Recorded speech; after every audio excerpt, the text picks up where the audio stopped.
It happened 2 summers ago, deep in the Appalachian Mountains. I'll never forget that weekend. It's seared into my mind like a scar you can't look away from. My name's Luke, and I always thought of myself as an outdoorsman, someone who respected nature and its rhythms. But what I saw, what I experienced out there, has left me questioning everything I thought I knew. A group of us, me, my girlfriend Emma, and 2 friends, Jake and Sarah, decided to go camping for a few nights. We'd picked a spot well off the beaten path, miles from any marked trails. It was supposed to be one of those disconnect from the world weekends. No cell service, no distractions, just us, a campfire, and the woods. The first day was perfect. We hiked all morning, set up camp near a small clearing by a creek, and spent the evening laughing around the fire. The air smelled like pine and damp earth, and the sky was so clear you could see every star. It was exactly what we'd hoped for. But then on the second night, things took a turn. It started with the sounds. Around midnight, just as the fire was dying down, we began to hear them, strange noises coming from the woods. At first, it was subtle, faint rustling like something moving through the underbrush. But it wasn't the wind. There was no breeze that night. Jake joked that it was probably a raccoon or a deer, but something about it felt off. The movements were deliberate, calculated, like whatever it was knew exactly where we were. We decided to call it a night. Everyone crawled into their tents and the world went quiet again, except for the occasional chirp of crickets. I was just starting to drift off when I heard it, this low, guttural sound, almost like a growl. It was close, too close. I froze, holding my breath, trying to listen. Then came a scraping sound like nails or claws dragging across bark. "Did you hear that?" Emma whispered beside me, her voice trembling. I nodded, even though she couldn't see me in the dark. The growling came again, louder this time. It wasn't a bear. I've heard bears before. This was different, more unnatural. I grabbed the flashlight and unzipped the tent as quietly as I could. The beam of light cut through the darkness, revealing nothing but trees and shadows. Still, the feeling of being watched was unbearable. Jake and Sarah must have heard it too, because their tent rustled, and Jake called out, "Luke, you see anything?" "No," I replied, but my voice didn't sound like my own. It was thin and shaky, the voice of someone trying to convince themselves that everything was fine when it clearly wasn't. We stayed up the rest of the night, all 4 of us huddled around the dying fire, listening to those unsettling sounds that seemed to come and go. By dawn, they'd stopped, and we chalked it up to nerves or an overactive imagination. But deep down, I think we all knew better. The next day, we decided to pack up and cut the trip short. As we were breaking camp, Emma found something that made my stomach drop. A set of tracks in the mud by the creek. They weren't animal tracks, at least not any animal I'd ever seen. They were large, almost human-like, but the toes were elongated, with deep claw marks at the tips. We stared at them in silence, the weight of unspoken fear hanging heavy between us. The hike back to the car was tense. Every snap of a twig, every rustle of leaves, had us spinning around, searching for the source. And then we found the tree. About halfway back, we came across this massive oak. At first, it seemed normal, just another tree in the endless sea of green. But as we got closer, we saw the carvings. Symbols, crude and chaotic, were etched into the bark. They looked ancient, like something you'd find in an old, forbidden book. There were also long, deep gouges running down the trunk, as if something with enormous claws had raked against it in fury. "What the hell is this?" Jake muttered, his voice barely above a whisper. None of us answered. We just stood there, staring, until Sarah finally broke the silence. "We need to keep moving." We did, but the feeling of being followed only grew stronger. By the time we reached the car, the sun was setting, and the shadows stretched long across the forest floor. Relief washed over me as I climbed into the driver's seat, but it was short-lived. As I started the engine, Emma gasped and pointed toward the tree line. "Look!" Something was standing there, just at the edge of the woods. It was tall, unnaturally tall, and its shape was all wrong. Its limbs were too long, its posture hunched, and its face, or what should have been its face, was a void, a blackness that seemed to absorb the fading light. It didn't move, didn't make a sound. It just watched us. "Go!" Jake shouted, and I slammed on the gas. The tires kicked up gravel as we sped down the dirt road, the thing disappearing into the trees behind us. None of us spoke the entire drive home. For weeks afterward, I couldn't sleep. Every time I closed my eyes, I saw that figure. Its empty face burned into my mind. I started having nightmares, vivid and horrifying. In them, I was back in the woods, but this time, I couldn't escape. The thing was always there, watching, waiting. I don't know what we encountered out there. Maybe it was some kind of spirit, a guardian of the forest we'd angered by trespassing. Maybe it was something older, something that doesn't have a name. All I know is that I'll never go back. The woods aren't the peaceful refuge I once thought they were. They're ancient, mysterious, and sometimes they remind you just how small and powerless you really are. Story number 2. I grew up in rural Pennsylvania, where the woods stretch endlessly, weaving a dark, quiet tapestry that feels alive. If you've spent any time in deep forest, you know what I mean. It breathes, it watches, and sometimes it even whispers. What I'm about to tell you happened when I was 17. To this day, I haven't set foot in the woods since. It was early October, and the leaves had just begun to turn. My cousin Sam and I decided to spend a weekend camping in a remote spot we'd found during the summer. It was a clearing, miles from any road or trail, surrounded by towering oaks and pines. The perfect escape, we thought. We set up camp in the afternoon, built a fire, and roasted hot dogs while swapping stories. The sky turned from golden to bruised purple, and soon the woods were swallowed by darkness. That's when it started. The first sign was the silence. If you've ever been in the forest at night, you know it's never truly quiet. There's always the rustle of leaves, the call of an owl, the chirp of crickets. But around midnight, all of that stopped. It was like someone had flipped a switch. The only sound was the crackling of our fire. Sam noticed it too. "Weird," he said, poking at the embers with a stick. "Maybe a predator's nearby?" I nodded, though my gut was already twisting in knots. A predator made sense until we heard the laugh. It was faint at first, so soft I thought I'd imagined it. But then it came again, louder this time, echoing through the trees. It wasn't a normal laugh.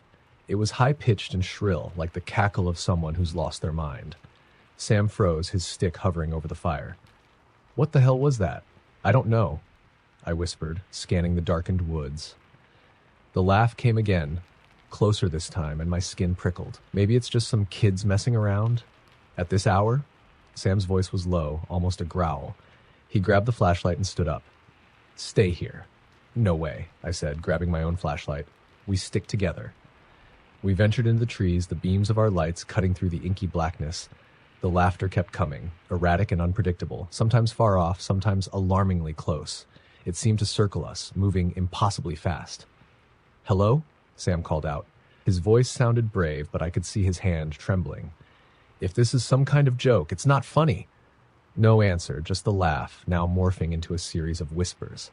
They were too low to understand, like 1,000 voices murmuring just beyond the edge of comprehension. My heart pounded so hard I thought it might burst. Then we saw it. About 20 feet ahead, a figure stood among the trees. It was tall, impossibly tall, with limbs that seemed too long and a head that tilted unnaturally to one side. Its skin was pale, almost glowing in the flashlight's beam, and its eyes, God, its eyes were two black voids, endless and consuming.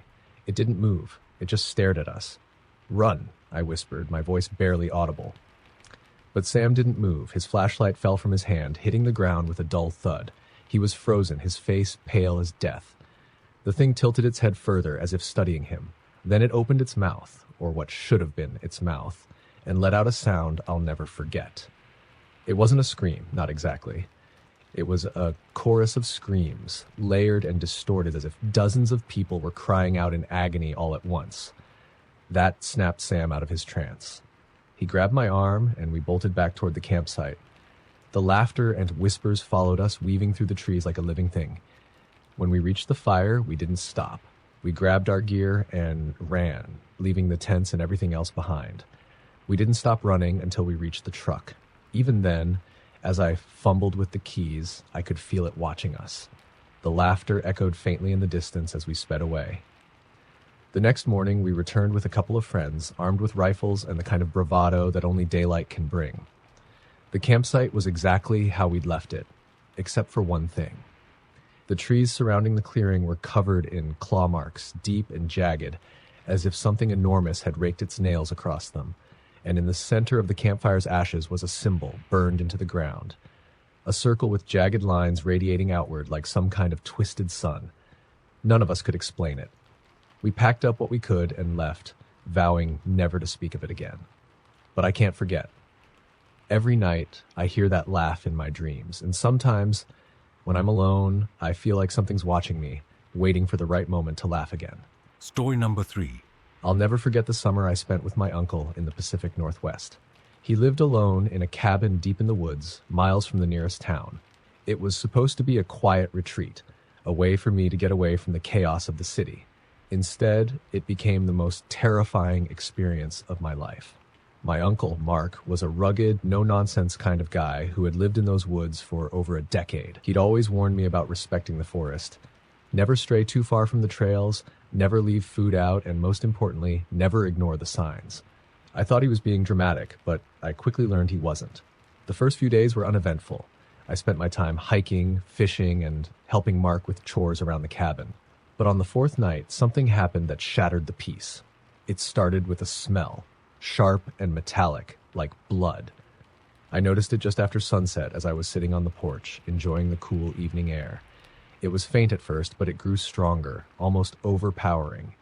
I called out to Mark, who was inside. "Do you smell that?" He stepped onto the porch, sniffed the air, and his face went pale. Without a word, he grabbed his rifle and a flashlight. "What's going on?" I asked, my heart beginning to race. "Stay inside," he said sharply. "Lock the doors and don't come out until I say so." Before I could protest, he disappeared into the trees, his flashlight beam bobbing through the darkness. I stood there for a moment, frozen, before retreating into the cabin and locking the door. Hours passed. The woods outside were eerily quiet, and the smell lingered, faint but persistent. I tried to distract myself, but every little noise made me jump. Around midnight, I heard footsteps on the porch. "Uncle Mark?" I called out, my voice trembling. The footsteps stopped. For a moment there was silence, then came a knock on the door. Slow, deliberate. My stomach dropped. Something about it felt wrong. "Mark?" I asked again, my voice barely above a whisper. No answer, just another knock, louder this time. I crept to the window and peered out. The porch was empty. My breath caught in my throat, and I backed away, heart pounding. The knock came again, followed by a voice. "Let me in!"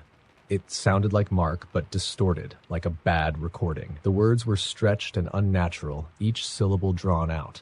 My hands shook as I gripped the kitchen knife I'd grabbed earlier. Then the voice changed. "Please," it begged, sounding more human now, more desperate. "It's me." I almost opened the door. Almost. But then I remembered something Mark had told me. "If you ever hear me outside and I tell you to open the door, don't, no matter what." I stayed put, clutching the knife so tightly my knuckles turned white. The knocking stopped and the cabin went silent again. An hour later, Mark returned, his face grim. He didn't say much, just that I'd done the right thing by staying inside. But I could see the fear in his eyes, a fear I'd never seen before. The next day, we found tracks near the cabin. They looked human, but the stride was too long, the footprints too large. Mark muttered something about a skinwalker, but when I pressed him, he refused to explain. That night, the smell returned, stronger than ever, and with it came the whispers. They started faint, almost imperceptible, but soon they were everywhere. Inside the cabin, outside in the woods, even in my own head. They spoke in a language I didn't understand, guttural and ancient, but the tone was clear. Malice. Mark and I stayed awake all night, the rifle on his lap and the knife in my hand. By dawn, the whispers had stopped, but neither of us felt any safer. On my last day there, Mark took me aside. "You can't tell anyone about this," he said. "Not because they won't believe you, but because talking about it gives it power." I nodded, but deep down, I knew I'd never be able to keep it to myself. Some things are too big, too horrifying to carry alone. I left the cabin and never went back. But even now, years later, I sometimes hear whispers in the dead of night, and every time I smell that sharp, metallic scent, I wonder if it's found me again. Story number 4. I grew up in a small town in the Midwest, surrounded by sprawling forests that seemed to stretch forever. As kids, we were always warned not to wander too far into the woods. People talked about them like they were alive, like they had secrets they didn't want us to uncover. I never believed the stories until the summer of my senior year. It was late July, and my best friend Caleb and I were bored out of our minds. We'd heard about this old, abandoned hunting cabin deep in the woods, a place kids whispered about at school, but no one ever dared to find. Naturally, we decided we'd be the ones to prove it was real. We set out just before sunset, armed with flashlights, snacks, and the kind of reckless confidence only teenagers have. The trail started out clear but quickly disappeared, swallowed by the dense undergrowth. We pushed on, laughing and joking, but as the trees closed in around us, the air seemed to grow heavier, more oppressive. The forest was too quiet. No birds, no insects, just the sound of our footsteps crunching through the leaves. About an hour in, we found it. The cabin was real, a crumbling relic of weathered wood and shattered windows. It sat in a small clearing, overgrown with weeds and vines, like the forest was trying to reclaim it. "See?" Caleb said, grinning. "Told you it was real." We approached cautiously, our laughter replaced by an uneasy silence. The door hung crooked on its hinges, and the inside was dark, even with the last rays of sunlight filtering through the trees. The smell hit us first, a sickly sweet odor, like rotting meat. "Probably just a dead animal," Caleb said, though he didn't sound convinced. We stepped inside, our flashlights cutting through the gloom. The cabin was small, just one room with a dirt floor and a broken-down table in the center. The walls were covered in strange carvings, symbols and shapes I didn't recognize, etched deep into the wood. "What the hell is this?" I whispered, running my fingers over one of the symbols. It felt cold, colder than the air around us. "Creepy, but cool," Caleb said, snapping a picture with his phone. That's when we heard it, a low, guttural sound, like something growling deep in its throat. It came from the corner of the cabin, where the shadows were thickest. We froze, our flashlights trained on the spot. At first, we saw nothing, but then something moved. It was small at first, just a flicker of motion, like a shadow shifting. But then it grew, unfolding into a shape that shouldn't have been possible. It was tall and hunched, its limbs impossibly long, with joints that bent the wrong way. Its skin was a sickly gray, stretched tight over bones that jutted out at odd angles. And its face, God, its face, was blank, featureless, except for the eyes. They were black and empty, like two holes drilled into its skull. Caleb screamed and bolted for the door, but I couldn't move. I was rooted to the spot, staring at this thing as it tilted its head, as if studying me. Then it opened its mouth, a gaping black void, and let out a sound I can only describe as pure despair. It wasn't a scream, but a wail, like every horrible feeling you've ever had compressed into a single noise. That broke me out of my trance. I turned and ran, my heart hammering in my chest. Outside, Caleb was already halfway across the clearing, but he stopped suddenly, looking around like he was lost. "Where's the trail?" he shouted. I looked around, panic rising in my throat. The trail we'd followed was gone, replaced by an endless wall of trees. The clearing, which had seemed so small, now stretched endlessly in every direction. The thing emerged from the cabin, its movements jerky and unnatural, like a puppet on tangled strings. It didn't run, it didn't have to. The woods seemed to bend around it, guiding us back toward it no matter which way we turned. Caleb grabbed my arm, his eyes wide with terror. "We're gonna die here," he whispered. "Shut up," I said, though I didn't believe my own words. "We just have to keep moving." But no matter how far we ran, we couldn't escape the clearing. It was like the woods were folding in on themselves, looping us back to that cursed cabin. And all the while, the thing just stood there, watching, waiting. Eventually, the sun set completely, and the darkness became absolute. Our flashlights began to flicker, the batteries drained faster than they should have been. Caleb was sobbing now, his breaths coming in short, ragged gasps. I was barely holding it together myself. Then we heard it, a voice, faint and distant, calling our names. It sounded like Caleb's mom, but that wasn't possible. We were miles from town, and she didn't even know we were out here. "It's her," Caleb said, his face lighting up with hope. "She's looking for us." "No," I said, grabbing his arm. "It's not her. Don't." But he was already running toward the voice, disappearing into the trees. I shouted after him, but my voice was swallowed by the darkness. And then, just like that, the forest went silent again. I spent the rest of the night huddled near the cabin, too scared to move. When dawn finally broke, the clearing was empty and the trail had reappeared. I stumbled back to town, half mad with fear. They found Caleb a week later, miles away from where we'd been. He was alive, but barely. He wouldn't talk about what had happened, and he wouldn't look at me. Last I heard, he moved to the city and never set foot in the woods again. I've tried to forget, to convince myself it was all a bad dream. But some nights, when the wind blows just right, I swear I hear that wail, faint and distant, calling me back. Story number 5. When I was a kid, my grandparents owned a small cabin deep in the Appalachian Mountains. It was isolated, surrounded by dense woods that seemed untouched by time. My family used to spend summers there, escaping the city and immersing ourselves in nature. but there was always something unsettling about the place. Something I didn't fully understand until the summer I turned 12. It was a muggy August evening, and my older brother Jake and I were playing hide and seek near the edge of the forest.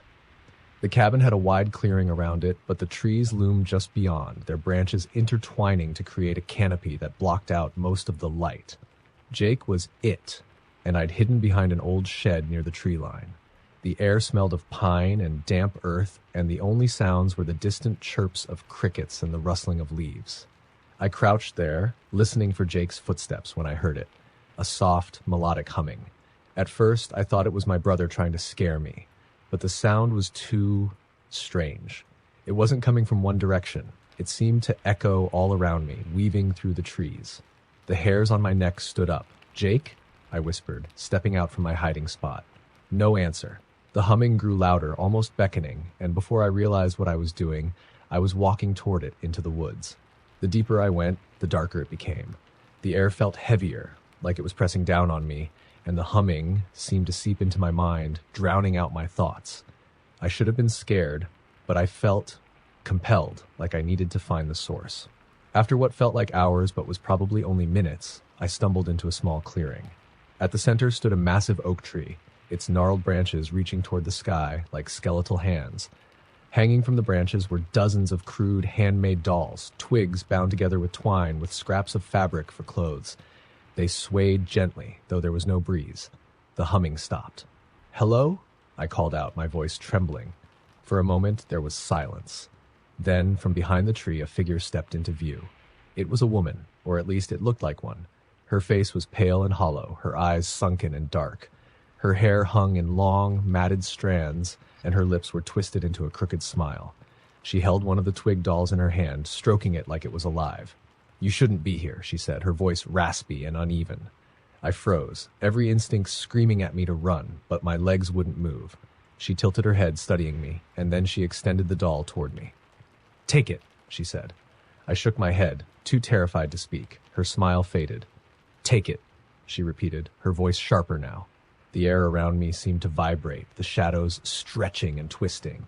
I felt something cold brush against my arm, and I bolted, crashing through the undergrowth, not caring where I was going as long as it was away from her. I don't remember how I found my way back to the cabin, but when I burst through the door, Jake and my grandparents were waiting, their faces pale with worry. They'd been searching for me for hours, they said, but the forest had swallowed me up. I tried to tell them what I'd seen, but they didn't believe me. Jake thought I was trying to scare him, and my grandparents dismissed it as an overactive imagination. But that night, as I lay in bed, I heard the humming again, faint and distant, like it was calling my name. The next morning, we packed up and left early. My grandparents sold the cabin a few months later, saying it was too much work to maintain. I never went back.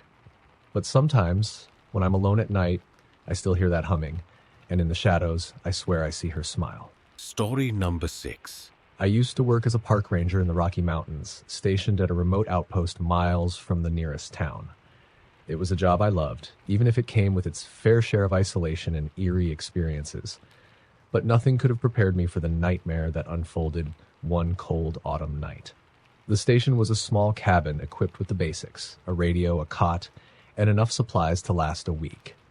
My job was to monitor the area, assist lost hikers, and report any unusual activity.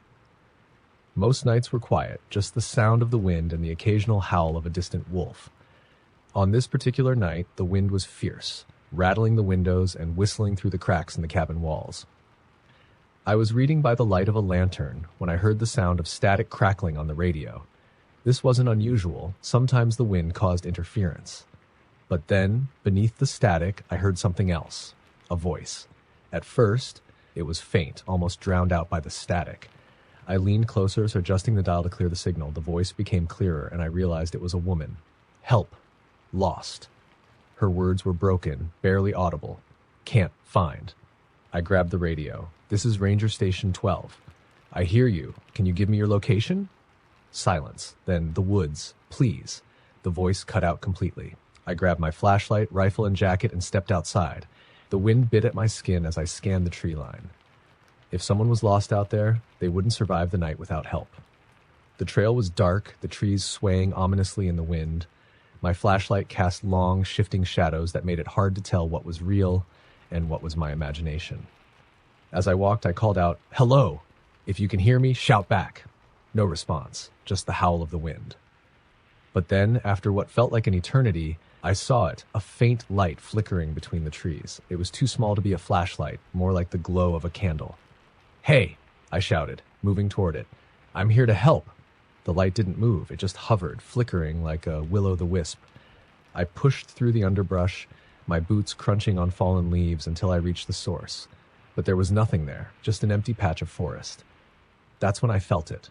The air grew heavy, oppressive, like something unseen was pressing down on me. My flashlight flickered, the beam weakening, and the shadows around me seemed to stretch and writhe. A sound broke the silence, a soft, wet squelching like something dragging itself through the underbrush. I turned, my flashlight catching movement just beyond the edge of the beam. At first I thought it was an animal, but as it drew closer I realized it was something far worse. The figure was humanoid, but impossibly wrong. Its limbs were too long, its joints bending in unnatural ways. Its skin was pale and stretched tight over a gaunt frame, and its face, if you could call it that, was featureless, except for a gaping maw filled with jagged teeth. It moved in jerky, stuttering motions like a broken marionette, and its hollow eyes locked onto mine. I froze, my mind screaming at me to run, but my legs wouldn't obey. The thing let out a low guttural sound, halfway between a growl and a moan, and started crawling toward me. Somehow, I managed to snap out of my paralysis. I turned and ran, crashing through the forest, branches whipping at my face and arms. The thing was fast, though, its movements unnaturally quick despite its twisted form. I could hear it behind me, the sound of its claws scraping against the ground. I don't know how I found my way back to the cabin, but when I burst through the door, I slammed it shut and bolted it. My heart was pounding so hard I thought it might burst. Outside, the wind howled louder, and I could hear it scratching at the walls, a sound that set my teeth on edge. I didn't sleep that night. I sat in the corner with my rifle, the lantern flickering as the hours dragged on. By morning, the wind had stopped and the forest was eerily quiet. I stepped outside, my legs trembling, and saw the ground around the cabin. There were claw marks everywhere, deep gouges in the wood and soil. But what chilled me most were the footprints, long, skeletal, and inhuman, leading back into the forest. I reported the incident to my supervisor, but they dismissed it as an overactive imagination. Maybe a bear or some other animal. I knew better. Whatever I'd seen that night wasn't an animal. It wasn't anything natural. I quit the job shortly after. I couldn't stay there. Not after what happened. But sometimes, when the wind is just right, I swear I can still hear it, the sound of claws scraping against wood and that low guttural growl. Story number 7. When I was 19, I took a job as a caretaker for a summer camp in upstate New York. The camp had closed for the season, and my job was simple. Stay there for a month, make sure the property didn't get vandalized, and report any major damage caused by storms or wildlife. The pay was decent, and I thought the isolation would be a nice break from the chaos of city life. The camp was situated in the middle of nowhere, surrounded by miles of dense forest. There were about a dozen cabins, a dining hall, and a lake, all connected by winding dirt paths. It was beautiful during the day, peaceful even, but at night, it was different. The first few nights were uneventful. I read books, listened to music, and enjoyed the solitude. But on the fourth night, I noticed something strange. As I was locking up the dining hall, I spotted movement near the edge of the forest. It was subtle, just a shadow darting between the trees. At first, I thought it was a deer, but then I noticed how tall it was, too tall for an animal. I brushed it off as my imagination and headed back to the caretaker's cabin. The wind had picked up and the trees outside swayed in the moonlight, their shadows dancing across the walls. I was just settling into bed when I heard it, a knock on the door. It wasn't a normal knock. It was slow, deliberate, like someone tapping with their knuckles. I froze, my heart racing. The camp was supposed to be deserted. Who would be out here in the middle of the night? "Hello?" I called out, trying to keep my voice steady. No response. Just another knock, louder this time. I grabbed the flashlight and cautiously approached the door. Who's there? Still nothing. Summoning all my courage, I flung the door open, shining the flashlight into the darkness. The porch was empty. I stepped outside, scanning the tree line, but there was no one there. The wind howled, and I could feel the cold creeping into my bones. I shut the door and locked it, telling myself it was just the wind. But deep down, I knew better. The next morning, I found footprints in the dirt outside the cabin. They weren't human, at least not entirely. They were long and narrow, with claw-like marks at the tips. I tried to convince myself they belonged to some kind of animal, but the spacing between the prints suggested a bipedal creature. I should have left then and there, but I didn't. I needed the money, and besides, I didn't want to seem like a coward. So I stayed. The following nights were worse. I'd hear whispers outside the cabin, faint and unintelligible, like a dozen voices speaking all at once. Sometimes I'd catch glimpses of movement just beyond the reach of my flashlight. A shadow here, a flicker of motion there. One night, I woke to find the door ajar, even though I was certain I'd locked it before bed. But the worst came on my second to last night.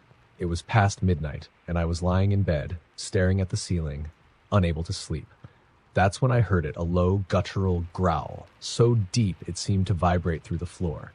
It came from just outside the window. I turned my head slowly, terrified of what I might see. The curtains were drawn, but I could make out a shadow on the other side, something massive and hunched. The growling grew louder, and then I heard scratching, long, deliberate strokes like claws dragging across the wood. I grabbed my phone and dialed 911, but there was no signal. The growling stopped, and for a moment, there was silence. Then came the knock, that same slow, deliberate knock I'd heard before. I didn't answer. I couldn't. I just sat there, clutching my phone, waiting for it to go away. Eventually, the sound stopped, but I didn't sleep. I stayed awake until dawn, when the first rays of sunlight finally pierced through the trees. When I stepped outside, the porch was covered in deep gouges. The wood splintered as though something had raked claws across it. The footprints were back, leading from the tree line to my cabin and then disappearing into the forest. I packed my things and left that morning. I didn't care about the money anymore. I didn't even tell the camp director what had happened. I just said there was a family emergency and I couldn't stay.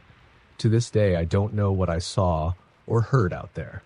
I've tried to rationalize it, to tell myself it was just an animal or a trick of the wind. But sometimes late at night I think about that growl, and I wonder if whatever it was is still out there, waiting. Story number 8. A few years ago, I went camping with my girlfriend, Emily, in the deep forests of Oregon. We both loved the outdoors and wanted to spend a weekend away from the noise of the city. We picked a remote spot, far from any established campsites, to truly immerse ourselves in nature. The first day was perfect. We hiked, set up our tent near a small creek, and cooked dinner over a campfire as the sun set. The stars were stunning, brighter than I'd ever seen. We felt completely alone, surrounded by nothing but the forest and the sounds of nature. That night, around 2 a.m., I woke up suddenly. At first, I thought it was just the wind or an animal rustling outside, but then I realized Emily was already awake, sitting up in her sleeping bag, staring at the tent flap. "What is it?" I whispered.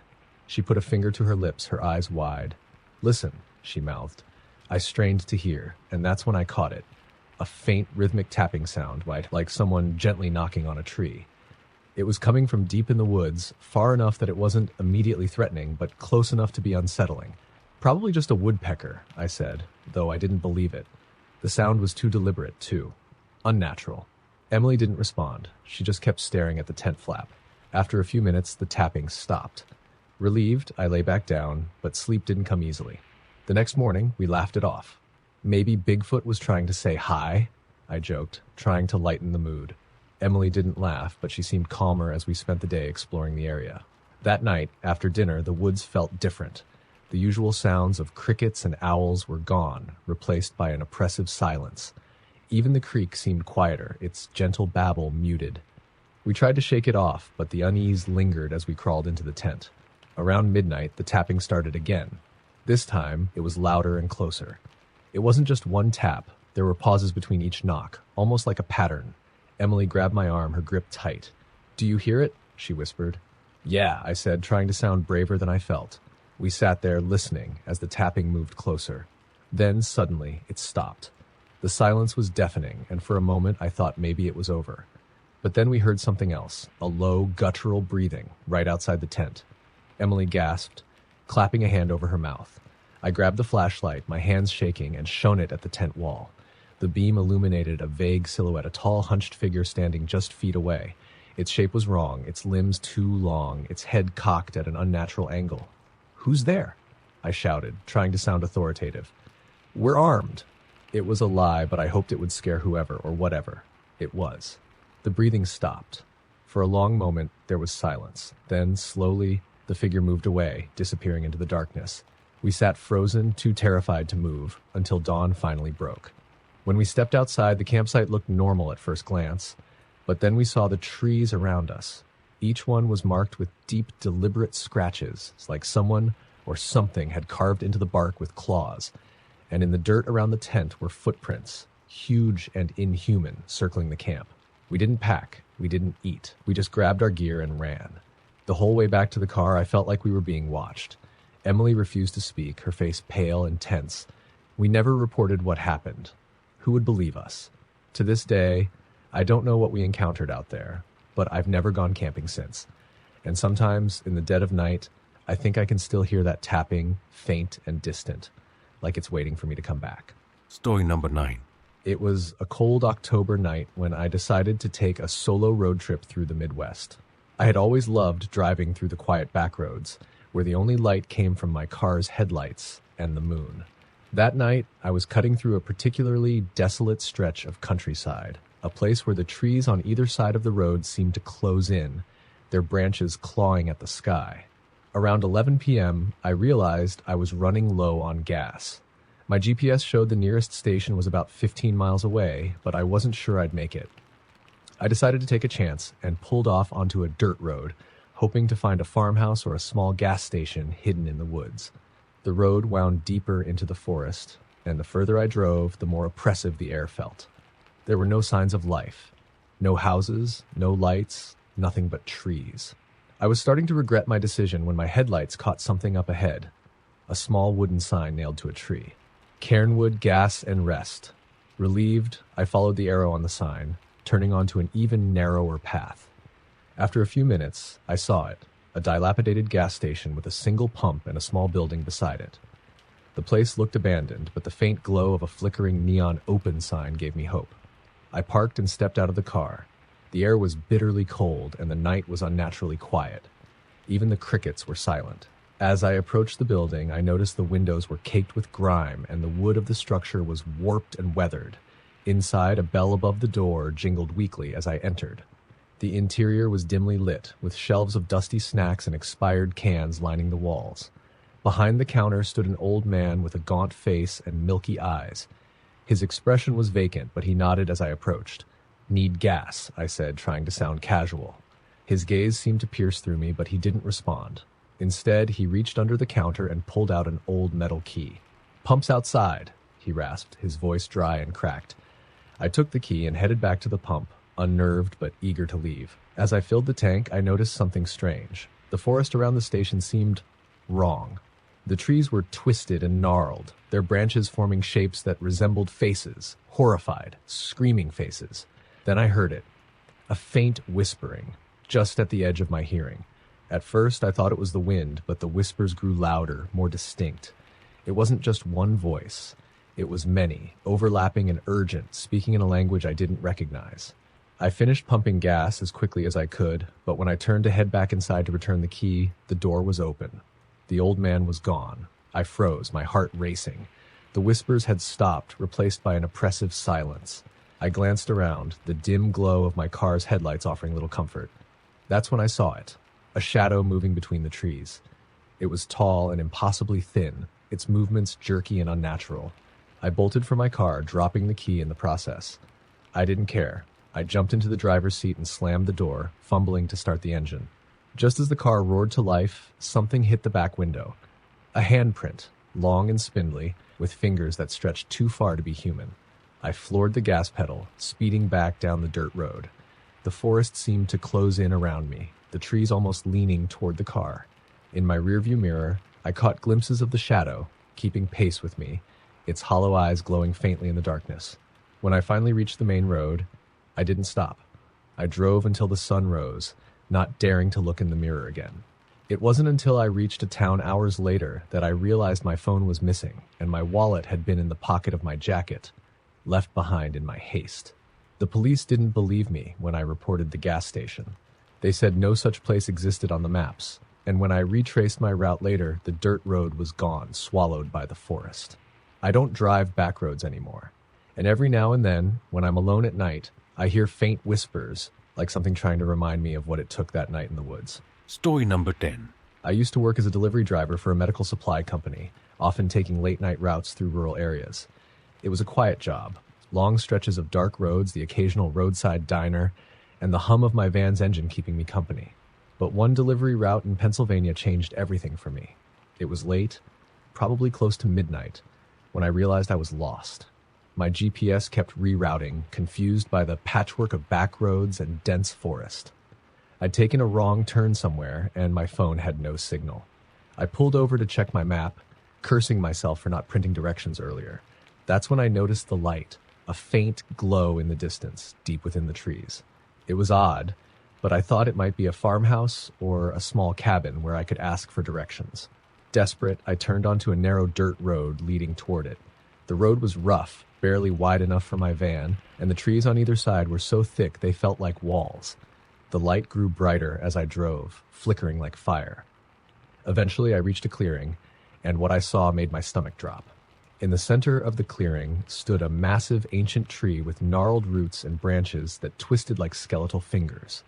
Around the tree were people, at least a dozen, dressed in dark, tattered clothing. They were standing in a circle, holding torches, their faces obscured by shadows and hoods. I killed my headlights and engine, suddenly aware of how out of place I was.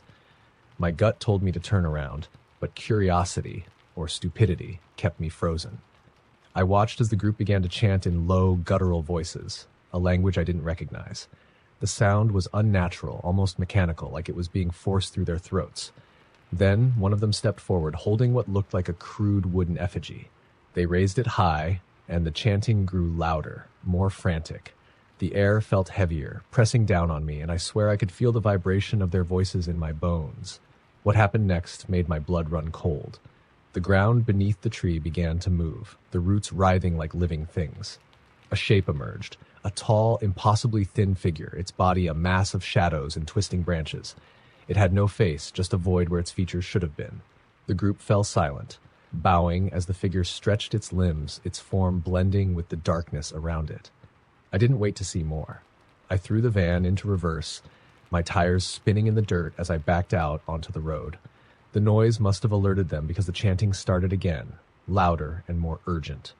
In my rearview mirror, I saw the figure turn toward me, its hollow face somehow locking onto mine despite the distance. As I sped down the dirt road, the chanting followed me, growing louder even as I put miles between myself and the clearing. When I finally reached the main road, my phone buzzed back to life and the GPS recalibrated.